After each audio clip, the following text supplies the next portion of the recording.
നാം നമ്മുടെ വിശ്വാസത്തെ ഒന്ന് താരതമ്യം ചെയ്തു നോക്കുക. മുഹീദ്ദീൻ ശേഖരെ രക്ഷിക്കണേ എന്ന് പറയുമ്പോ, ബദരീങ്ങളെ കാക്കണേ എന്ന് പറയുമ്പോ, രോഗശമനത്തിന് വേണ്ടി ഏർവാടിയിലും നാഗൂരിലും മടവൂരിലും അജ്മീറിലും തീർത്ഥയാത്ര നടത്തുമ്പോ, സിയാറത്ത് ടൂറുകൾ നടത്തുമ്പോ, അതേപോലെ തന്നെ ഇത്തരം ചില തങ്ങന്മാരുടെയും മുസ്ലിയാക്കന്മാരുടെയും ഉപ്പാപ്പന്മാരുടെയും അരികിൽ പോയി നമ്മളുടെ പ്രശ്നങ്ങളും വിഷമങ്ങളും ഒക്കെ അവരോട് പറയുമ്പോ നമ്മളുടെ മനസ്സിലുള്ള വിശ്വാസം എന്താ? വിശ്വസിക്കാൻ നമ്മളെ ഉസ്താദുമാര് ചില മുസ്ലിയാക്കന്മാര് പഠിപ്പിച്ചു വെച്ചത് എന്താ? അല്ലാഹ് കൊടുത്ത കഴിവിൽ നിന്നാണ് സഹായിക്കുന്നത് എന്ന് വിശ്വസിച്ചാൽ മതി. അല്ലാഹ് കൊടുത്ത കഴിവിൽ നിന്നാണ് സഹായിക്കുന്നത് എന്ന് വിശ്വസിച്ചാൽ മതി. അങ്ങനെ വിശ്വസിച്ചുകൊണ്ട് ഈ മഹാന്മാരോട് നിങ്ങൾ തേടിയാൽ അത് ലാ ഇലാഹ ഇല്ലല്ലാഹ്ക്ക് എതിരാവില്ല. നോക്കൂ പ്രിയപ്പെട്ടവരെ, നബി സല്ലല്ലാഹു അലൈഹി വസല്ലമയുടെ കാലത്ത് ജീവിച്ച ആളുകൾ ഇങ്ങനെ വിശ്വസിച്ചുകൊണ്ടാണ് മരിച്ചുപോയ മഹാന്മാരെ വിളിച്ചു തേടിയത്. ലാത്തയെ വിളിച്ചത്, ഉസ്സയെ വിളിച്ചത്, മനാത്തിനെ വിളിച്ചത് അവരോട്. അള്ളാഹുവിന്റെ റസൂൽ പറഞ്ഞത് എന്താ?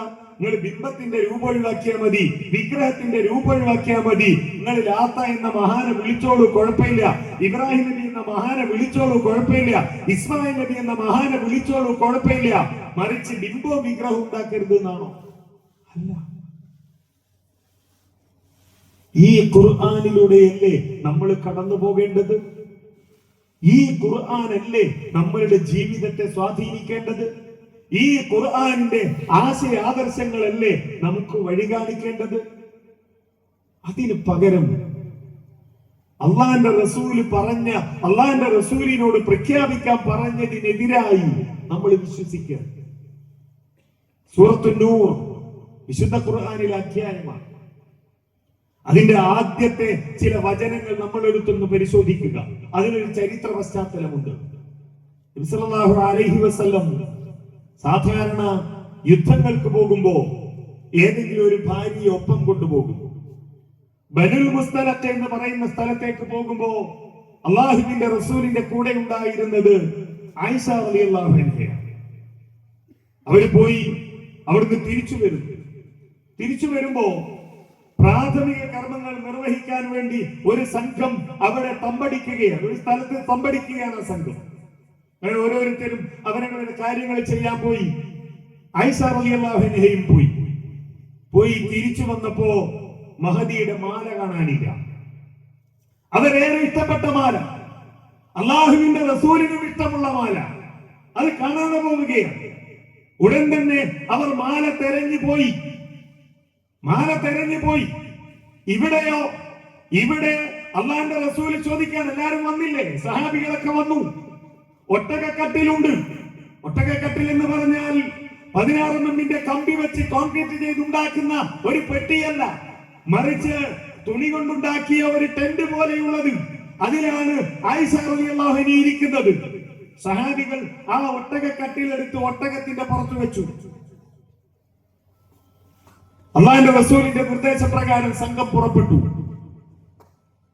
ആയിഷ റളിയല്ലാഹു അൻഹ ഈ ഒട്ടകക്കട്ടിലിനകത്തില്ല എന്ന് സഹാബികൾക്ക് മനസ്സിലായില്ല. കാരണം പറയുന്നുണ്ട് ബീവി ആയിഷ. എന്താ പറയുന്നറിയോ? മര്യാദക്ക് തിന്നാനില്ലാത്തത് കൊണ്ട്, അതേപോലെ മെലിഞ്ഞ പ്രകൃതായോണ്ട് എനിക്ക് കനണ്ടായിരുന്നില്ല. അവർ വിചാരിച്ച ഞാൻ അതിന്റെ ഉള്ളിലുണ്ട് എന്നാണ്. ആയിഷ റളിയല്ലാഹു അൻഹ തിരിച്ചു വന്നപ്പോ അവിടെ ആരുമില്ല. സാധാരണയായി ഇത്തരം യാത്രാ സംഘങ്ങൾക്ക് പിന്നാലെ ഒരു സഹാബി വരും. വല്ലതും നഷ്ടപ്പെട്ടു പോയിട്ടുണ്ടോ, മറന്നുപോയിട്ടുണ്ടോ എന്നൊക്കെ നോക്കാൻ. അന്ന് വന്നത് സഫ്വാൻ റളിയല്ലാഹു അൻഹു. ആയിഷ റളിയല്ലാഹു അൻഹയെ കണ്ടു. ഇന്നാ ലില്ലാഹി വ ഇന്നാ ഇലൈഹി റാജിഊൻ എന്ന് പറഞ്ഞ് ആയിഷ റളിയല്ലാഹു അൻഹയോട് വിവരം ചോദിച്ചു. അവരെ തന്റെ കുതിരപ്പുറത്ത് കയറ്റി അദ്ദേഹം നടന്ന് മദീനയിലെത്തിച്ചു. മദീനയിലെത്തിയപ്പോ നമുക്കറിയാം, മദീനയിൽ അക്കാലത്ത് മുനാഫിക്കുകളുടെ കേന്ദ്രം കൂടിയാണ്. ഞങ്ങൾ അള്ളാന്റെ കൂടെയാണ്, അള്ളാന്റെ റസൂലിന്റെ കൂടെയാണ് എന്ന് പറയുകയും ആ ഉമ്മത്തിൽ എങ്ങനെയൊക്കെ ഭിന്നിപ്പുണ്ടാക്കാൻ ശ്രമിക്കുമോ അതൊക്കെ ശ്രമിക്കുകയും ചെയ്യുന്ന കപട വിശ്വാസികളുള്ള കാലമാണത്. ഈ സന്ദർഭം അവർ ഉപയോഗിച്ചു. അള്ളാന്റെ റസൂലിന്റെ ഭാര്യക്കെതിരെ വ്യഭിചാരാരോപണവുമായി കടന്നു വന്നു. മദീനയിലെ മുനാഫിക്കുകൾ അവരത് പ്രചരിപ്പിച്ചു. അള്ളാന്റെ റസൂലിന് വേദനയായി. അള്ളാന്റെ റസൂൽ സ്വഹാബികളെ വിളിച്ചു ചോദിച്ചു, എന്താ ആയിഷയെ കുറിച്ച് അഭിപ്രായം? അങ്ങനെ മോശമായി അവർ പെരുമാറാറുണ്ടോ? എന്താ സഫ്വാനെ കുറിച്ച് അഭിപ്രായം? അവൻ മോശം സ്വഭാവമുള്ളവനാണോ ചോദിക്കുകയാണ്. എല്ലാവരും മറുപടി കൊടുത്തു, നല്ല അഭിപ്രായം. ആയിഷ റളിയല്ലാഹു അൻഹയുടെ വേലക്കാരിയായ സ്ത്രീ പറഞ്ഞത്, അള്ളാന്റെ റസൂലെ, ഞാൻ ആകെ ഒരു കുഴപ്പേ ആയിഷക്ക് കണ്ടിട്ടുള്ളൂ. ഭക്ഷണം പത്തിരി ഉണ്ടാക്കാൻ മാവ് കുഴച്ചു വെച്ചാൽ ചിലപ്പോ ഉറങ്ങിപ്പോകും. അത്രയും നിഷ്കളങ്കയായ ഒരു പെൺകുട്ടിയാണത്. വേറെ ഒരു കുഴപ്പവും ഞാൻ കണ്ടിട്ടില്ല എന്ന് അവർ മറുപടി നൽകി. അള്ളാഹുവിന്റെ റസൂൽ സല്ലല്ലാഹു അലൈഹി വസല്ലം ആയിഷ റളിയല്ലാഹു അൻഹയോടുള്ള പെരുമാറ്റത്തിൽ ചെറിയൊരു അകൽച്ച. ആയിഷ റളിയല്ലാഹു അൻഹയ്ക്ക് അത് മനസ്സിലായി. അതവരുടെ മനസ്സിനെയും ശരീരത്തെയും വേദനിപ്പിച്ചു. പനി വന്നു. സ്വന്തം വീട്ടിലേക്ക് പോകാൻ അനുവാദം ചോദിച്ചു. പിതാവിന്റെ അരികിലേക്ക് പോയി. പിതാവ് അബൂബക്കർ സിദ്ദീഖ് റളിയല്ലാഹു അൻഹു അവിടെ എത്തി. ഒരു ദിവസം പ്രാഥമിക കർമ്മങ്ങൾക്ക് വേണ്ടി പോയി തിരിച്ചു വരുമ്പോ ക്ഷീണിച്ച ശരീരവുമായി, അതിലേറെ ക്ഷീണിച്ച മനസ്സുമായി, അതിലേറെ വിങ്ങുന്ന ഹൃദയവുമായി ആ വീട്ടിന്റെ അകത്തളത്തിൽ കഴിയുന്ന ആയിഷ റളിയല്ലാഹു അൻഹയെ കണ്ട് വേദനിച്ചുകൊണ്ട് ആ വീട്ടിലെ വേലക്കാരിയായ ഉമ്മു മിസ്തഹ് റളിയല്ലാഹു അൻഹ പറഞ്ഞു, മിസ്തഹ് തൊലഞ്ഞു പോകട്ടെ, മിസ്തഹ് തൊലഞ്ഞു പോകട്ടെ, തന്റെ മകൻ തൊലഞ്ഞു പോകട്ടെ പറയുകയാണ് ഉമ്മു മിസ്തഹ് റളിയല്ലാഹു അൻഹ. ആയിഷ റളിയല്ലാഹു അൻഹ ഒന്ന് ഞെട്ടി. എന്താ നിങ്ങൾ ഇങ്ങനെ പറയുന്നത്? മിസ്തഹിനെ പറ്റി ബദർ യുദ്ധത്തിൽ പങ്കെടുത്ത സ്വഹാബിയല്ലേ, എന്താ ഇങ്ങനെ പറയുന്നത്? അവർക്ക് സഹിക്കാനായില്ല. അവർ ആയിഷ റളിയല്ലാഹു അൻഹയോട് പറഞ്ഞു, ഇതൊക്കെയാണ് ഇപ്പൊ മദീനയിൽ നടന്നുകൊണ്ടിരിക്കുന്നത്. ഇതൊന്നും ആയിഷ റളിയല്ലാഹു അൻഹ അറിയില്ല. ഇതൊക്കെയാണ് ഇപ്പൊ മദീനയിൽ നടന്നുകൊണ്ടിരിക്കുന്നത്. അതാണ് അല്ലാഹുവിന്റെ റസൂലിനുള്ള പ്രയാസം, അതാണ് സ്വഹാബികൾക്കുള്ള വിഷമം, അതാണ് എന്റെ മകൻ ഈ അപവാദ പ്രചരണത്തിൽ പങ്കാളിയായി എന്നതുകൊണ്ടാണ് ഞാൻ അവൻ തൊലഞ്ഞു പോകട്ടെ എന്ന് പറഞ്ഞത്. ആയിഷ റളിയല്ലാഹു അൻഹ പറഞ്ഞു, എന്റെ കാര്യത്തിൽ റബ്ബ് ഒരു തീരുമാനമെടുക്കും, എന്റെ കാര്യത്തിൽ റബ്ബ് ഒരു തീരുമാനമെടുക്കും. തീരുമാനമെടുത്തു. സൂറത്ത് നൂറിലെ വചനങ്ങൾ ഇറങ്ങി. വിശ്വാസികളോട് ചോദിച്ചു, എന്തുകൊണ്ടാണ് നിങ്ങൾ ഇത് പറഞ്ഞത്? എങ്ങനെയാണ് നിങ്ങൾക്ക് ഇത് പറയാൻ കഴിഞ്ഞത് എന്നവരെ ആക്ഷേപിച്ചുകൊണ്ട് വിശുദ്ധ ഖുർആനിലെ ആയത്ത് ഇറങ്ങി. ആയിഷ റളിയല്ലാഹു അൻഹയുടെ വിഷയത്തിൽ തീരുമാനമായി. ആലോചിച്ചു നോക്കൂ ഈ സംഭവം. ഈ ഒട്ടകക്കട്ടിൽ എടുത്തു വെക്കുന്നത് സഹാബികളാണ്. കുപ്പിയകത്തുള്ള വസ്തുവിനെ പോലെ എന്ന മാലയിലെ പാട്ട് ശരിയാണ് എന്ന് വിശ്വസിക്കുന്ന പ്രിയപ്പെട്ട സഹോദരങ്ങളെ, ആ സഹാബിമാരെക്കാളൊക്കെ ശ്രേഷ്ഠനാണോ ശൈഖ് മുഹീദ്ദീൻ അബ്ദുൽ ഖാദിർ ജീലാനി? കിലോമീറ്ററുകൾ ദൂരെയല്ല. ഇതുപോലെയുള്ള കല്ലുകൊണ്ട് കെട്ടിപ്പടുത്ത ഒരു കെട്ടിടത്തിനുള്ളിലല്ല, തുണി കൊണ്ട് മറയിട്ട ഒരൊട്ടക കട്ടിലിന്റെ ഉള്ളിൽ ആയിഷ റളിയല്ലാഹു അൻഹ ഇല്ല എന്ന് തിരിച്ചറിയാൻ ആ സ്വഹാബികൾക്ക് കഴിഞ്ഞില്ലെങ്കിൽ പിന്നെ ഏത് തങ്ങക്ക കല്യാണപ്പരയിൽ നഷ്ടപ്പെട്ടുപോയ നമ്മളെ മാല വീണ്ടെടുത്ത് തരാൻ കഴിയാൻ? അല്ലേ? നമ്മളെ മാല പോയാൽ നമ്മൾ നേരെ തങ്ങളെടുത്തേക്കാണ്. ഇവിടെ ഏറ്റവും വലിയ തങ്ങള് അള്ളാന്റെ റസൂലിന്റെ ഭാര്യയുടെ മാല നഷ്ടപ്പെട്ടു പോയപ്പോ ആയിഷ റളിയല്ലാഹു അൻഹ പോയി റസൂലിനോട് പറഞ്ഞോ, റസൂലെ നമുക്ക് പോണ്ടേ, എന്റെ മാല കാണാനില്ല, എവിടെയാന്ന് പറഞ്ഞാൽ ഞാൻ വേഗം പോയി എടുത്തു വരാന്ന് പറഞ്ഞോ? പറയേണ്ട ആവശ്യമില്ല. കാരണം നമ്മളെ നാട്ടിലെ ഈ ബീവിയും താത്തയും ഉമ്മയും ഉമ്മാമയും ഒക്കെ ഉണ്ടല്ലോ, അതിനേക്കാളൊക്കെ എത്രയോ മേലല്ലേ ആയിഷ റളിയല്ലാഹു അൻഹ. അല്ലെ, മുനമ്പത്തെ ബീവി എന്ന് കേട്ടിട്ടില്ലേ നിങ്ങള്? ആരാ മുനമ്പത്തെ ബീവി? ബീവി ബലദിനെ അറിയൂലാരാലും, ബീവി സിമിനെ അറിയൂലാരാലും. ബീവിയുടെ നാടേതാണെന്ന് ആർക്കറിയില്ല, പേരും ആർക്കും അറിയില്ല. ഒരു പുഴയിലൂടെ ഒഴുകി വന്ന മയ്യിത്താണ്. അത് വലിച്ച് കരക്കിട്ടിട്ട് അവിടെ കെട്ടിപ്പൊക്കിയിട്ടാണ് ഈ മുനമ്പത്തെ ബീവിന്റെ ജാറുണ്ടാക്കിയത്.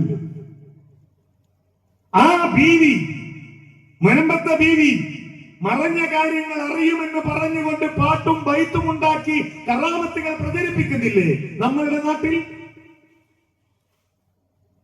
അതിനേക്കാൾ മേലെയല്ലേ ആയിഷ റളിയല്ലാഹു അൻഹ?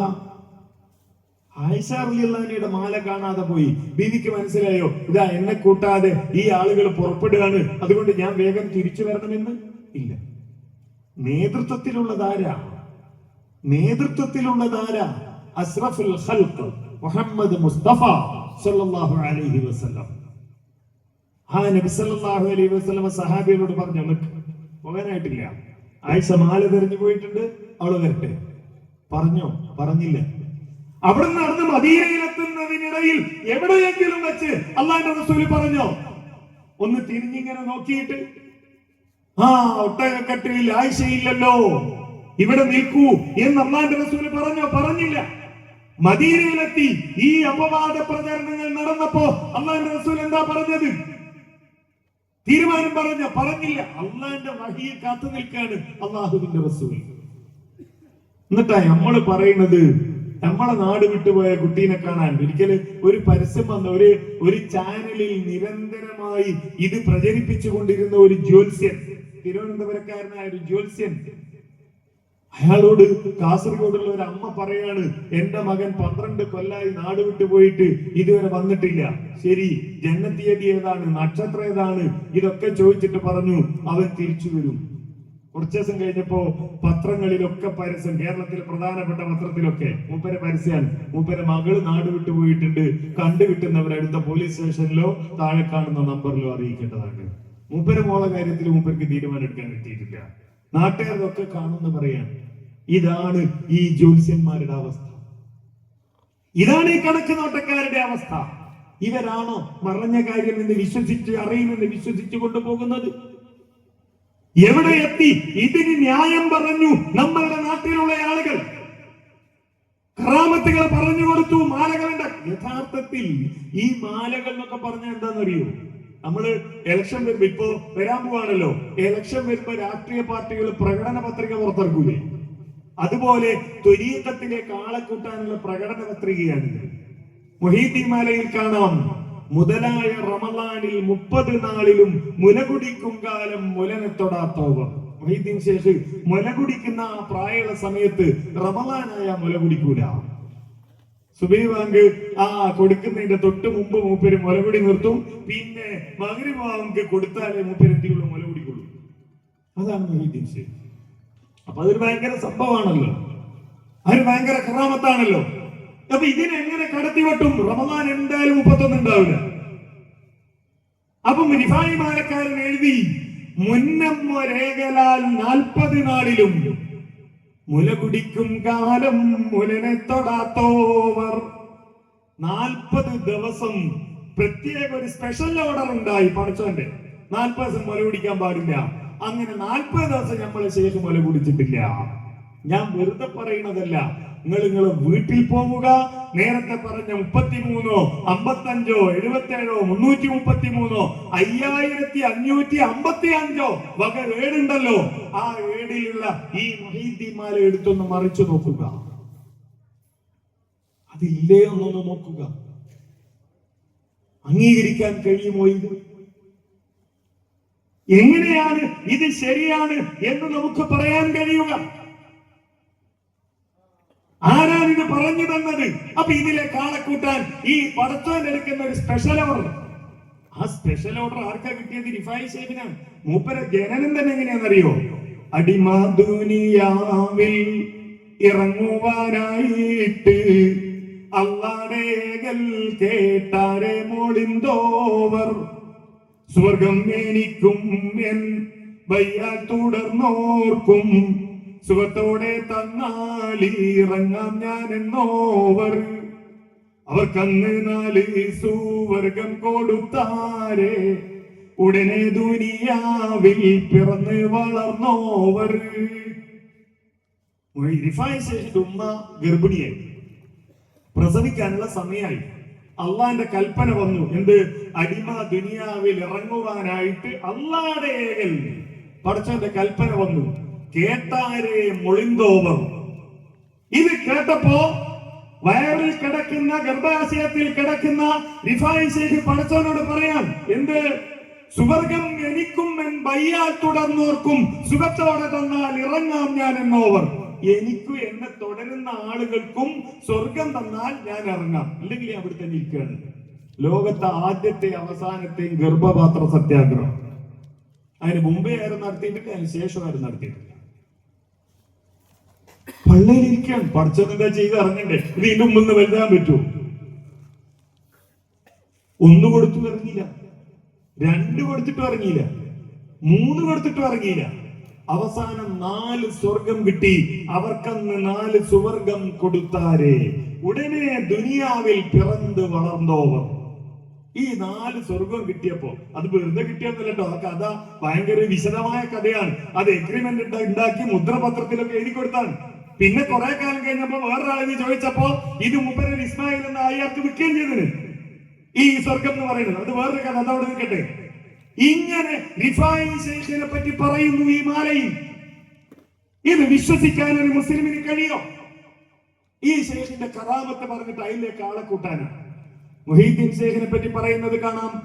കനിയെല്ലാ കാലം കാനിയെ കൊടുത്തോവർ, കാനെ മരത്തുമ്മൽ കായ നിറച്ചോവർ. കനിയില്ലാ കാലം കനിയെ കൊടുത്തു എന്നാണ്. ഇപ്പൊ നമ്മൾ പറയും മാങ്ങയുടെ സീസൺ ആണ്, എല്ലാ മാവും പൂത്തു, എല്ലാ മാവും പൂത്തു. ആരോ പറഞ്ഞല്ലോ മരമിൽ കൊണ്ടുപോയിട്ട മാവ് വരെ പൂത്തു എന്നാണ്. ഈർന്ന് മുറിക്കാൻ വേണ്ടി കൊണ്ടുപോയിട്ട മാവ് വരെ പൂത്ത കാലാണ്. അപ്പോ അങ്ങനെ മാങ്ങയുടെ കാലാണിത്. കുറെ കാലം കഴിഞ്ഞാൽ ഈ മാങ്ങയൊക്കെ തീരും. അപ്പൊ നമ്മൾ കടയിൽ ചെന്നിട്ട് ആ മാങ്ങ ഉണ്ടോന്ന് വെച്ചാൽ കടക്കാരൻ പറയും ഇല്ല, സീസൺ ആയിട്ടില്ല, സീസൺ ആകണം, സീസൺ ആയിട്ടില്ല. അപ്പൊ ഓരോ പഴങ്ങൾക്ക് സീസൺ ഉണ്ട്. മുഹീദ്ദീൻ ശൈഖിനെ സംബന്ധിച്ചിടത്തോളം സീസൺ പ്രശ്നമല്ല. മാങ്ങ ഇല്ലാത്തൊരു കാലത്ത് മുഹീദ്ദീൻ ശൈഖ് വന്നിട്ട് ശൈഖേ ഒരു മാങ്ങ വേണമെന്ന് പറഞ്ഞാൽ ശൈഖ മാവിന്റെ മുകളിൽ മാങ്ങ ഉണ്ടാക്കും. കനിയില്ലാ കാലം കനിയെ കൊടുത്തോവർ. ഇനിയോ നാട്ടിലെല്ലാ സ്ഥലത്തും മാങ്ങ മാവ് ഇങ്ങനെ പൂത്ത് കിടക്കുകയാണ്. നമ്മളെ വീട്ടിലൊരു മാവ് ഉണങ്ങി നിൽക്കുകയാണ്. ശൈഖിനോട് പറഞ്ഞാൽ കാഞ്ഞ മരത്തിന്മേൽ കായ നിറച്ചോവർ, ഉണങ്ങിയ മാവിന്റെ മുകളിൽ മാങ്ങ ഉണ്ടാക്കിട്ട്, ഏത് മാവാ ഏത് പഴായ ഉണ്ടാക്കിട്ട്. അതൊരു ഭയങ്കര കറാമത്തല്ലേ? ആളുകൾ വിശ്വസിച്ച് മുഹീദ്ദീൻ ശൈഖിന്റെ ഈ ഖാദിരിയ തരീഖത്തിൽ ചേർന്നു. അപ്പൊ റിഫായി മാലക്കാരന് തോന്നി ഇതിനെ വെട്ടണം. എങ്ങനെയാ വെട്ടിയത്? റിഫായി മാലക്കാരൻ പറഞ്ഞു കനിയും അത് നട്ട് തീയും വളം വെച്ച് അക്കനി എല്ലാവർക്കും തിമ്മാൻ കൊടുത്തോവർ. ഈ കനി ഒരു പഴം അത് നട്ട്, ഇപ്പൊ നമുക്കറിയാം നമ്മളൊക്കെ ചെറുപ്പത്തിൽ, എന്റെയൊക്കെ പ്രായമുള്ള ആളുകൾ ചെറുപ്പത്തിൽ നമുക്ക് പെരുന്നാളിന് കാര്യമായി വാങ്ങിത്തരുന്ന 2 പടക്കം എന്തായിരുന്നു ചെറുതായിരുന്ന സമയത്ത്? പൊട്ടാസും പാമ്പും കുളിയും. ഇത് രണ്ടുമാണ്. അത് കുത്തിപ്പൊട്ടിക്കുക, ഇത് കത്തിക്കുക. അതെന്നെ കത്തിക്കാൻ എടുത്ത സാഹസം നമുക്ക് കത്തിച്ച ആളുകൾക്ക് അറിയാം അല്ലെ?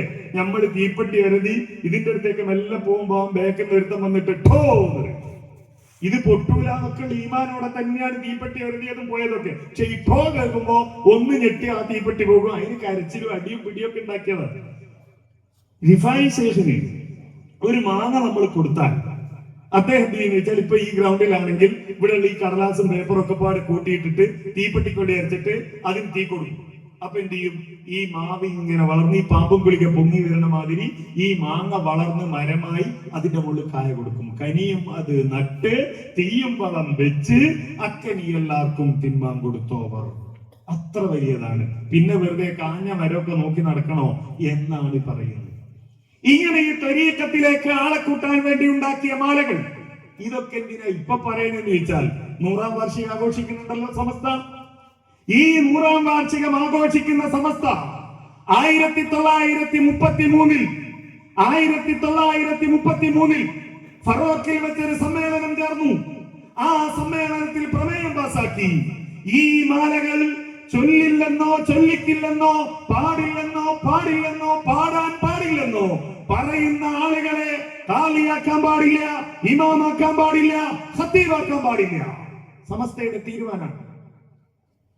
100ാം വാർഷികം ആഘോഷിക്കുന്ന സമസ്തയുടെ പണ്ഡിതന്മാരോട് ചോദിക്കുന്നു, ഇത് പാടാൻ പാടില്ലെന്ന് പറയുന്നവൻ ഇമാമോ കാളിയോ ഖത്തീബോ ആകാൻ പാടില്ല എന്ന തീരുമാനത്തിൽ ഉറച്ചു നിൽക്കുന്നുണ്ടോ ഇപ്പോഴും? ഇതൊക്കെ എന്തിനാ മുജാഹിദികൾ പറയുന്നതെന്ന് ചോദിക്കൂലേ? ഇത് ഭക്തിയോടെ പാടുന്നവർ ഇപ്പോ ഇല്ലേ? നിങ്ങൾ യൂട്യൂബിൽ അടിച്ചു നോക്കൂ. നിങ്ങൾ യൂട്യൂബിൽ അടിച്ചാൽ നിങ്ങൾക്ക് കാണാം, മുഹീദ്ദീൻ മാല എന്നടിച്ചാൽ ലക്ഷക്കണക്കിന് ആളുകളാണ് ആ മാല കാണുന്നത്, ആ മാല ലൈവായി ചൊല്ലുന്നത്, അതിന്റെ ലൈവിൽ പങ്കെടുക്കുന്നത്. ഇതൊക്കെ പുണ്യമാണെന്ന് വിശ്വസിക്കുന്നു. എന്തുകൊണ്ട്? ആമുഖമായെന്ന് പഠിപ്പിച്ചു വെച്ചു. എന്ത്? മൊളിയൊന്നും കളയാതെ പിളയാതെ ചൊന്നോർക്ക് മണിമാടം സ്വർഗത്തിൽ നായൻ കൊടുക്കുമേ. ഞാൻ ചോദിക്കട്ടെ, വിശുദ്ധ ഖുർആൻ 1000 വട്ടം, ഒന്നല്ല രണ്ടല്ല മൂന്നല്ല 100 അല്ല 500 അല്ല 999 അല്ല 1000 വട്ടം ഒരാൾ ഓതിയാൽ, മാത്രം ഓതി എന്നത് കൊണ്ട് അയാൾക്ക് സ്വർഗം കിട്ടുമോ? ഇല്ല. അല്ലാഹ് പറഞ്ഞിട്ടില്ല, അല്ലാഹുവിന്റെ റസൂൽ പറഞ്ഞിട്ടില്ല. എന്നാൽ മുഹീദ്ദീൻ മാലയെ കുറിച്ച് ഈ സമൂഹത്തിലെ പണ്ഡിതന്മാരെന്ന് പറയുന്നവർ പഠിപ്പിച്ചു വെച്ചതെന്ത്? മൊഴിയൊന്നും കളയാതെ പിളയാതെ ചൊന്നോർക്ക് മണിമാടം സ്വർഗത്തിൽ നായൻ കൊടുക്കുമേ. സ്വർഗത്തിലെത്തുന്നല്ല, മണിമാടം കിട്ടും ഈ മാല അക്ഷരത്തെറ്റില്ലാതെ ചൊല്ലിയാൽ. ഏതാ ചൊല്ലേണ്ടത്? ഇപ്പറഞ്ഞതൊക്കെയാ ചൊല്ലേണ്ടത്. ഇതൊക്കെ ചൊല്ലിയാൽ സ്വർഗത്തിലെത്തുമെന്ന് വിശ്വസിക്കപ്പെട്ടു. ഫലം എന്താ? മാലകൾ വന്നു, ഖുർആൻ ഒരു അരികിലേക്ക് മാറ്റപ്പെട്ടു. ഖുർആനിൽ നിന്ന് ഈ സമൂഹം അകന്നുപോയി. അവിടെയാണ് മുജാഹിദ് പ്രസ്ഥാനം രംഗത്ത് വന്നുകൊണ്ട് വിശുദ്ധ ഖുർആൻ പഠിക്കണം എന്ന് പറഞ്ഞത്. പ്രിയപ്പെട്ടവരെ, ഇതൊരു അപരാധമാണോ?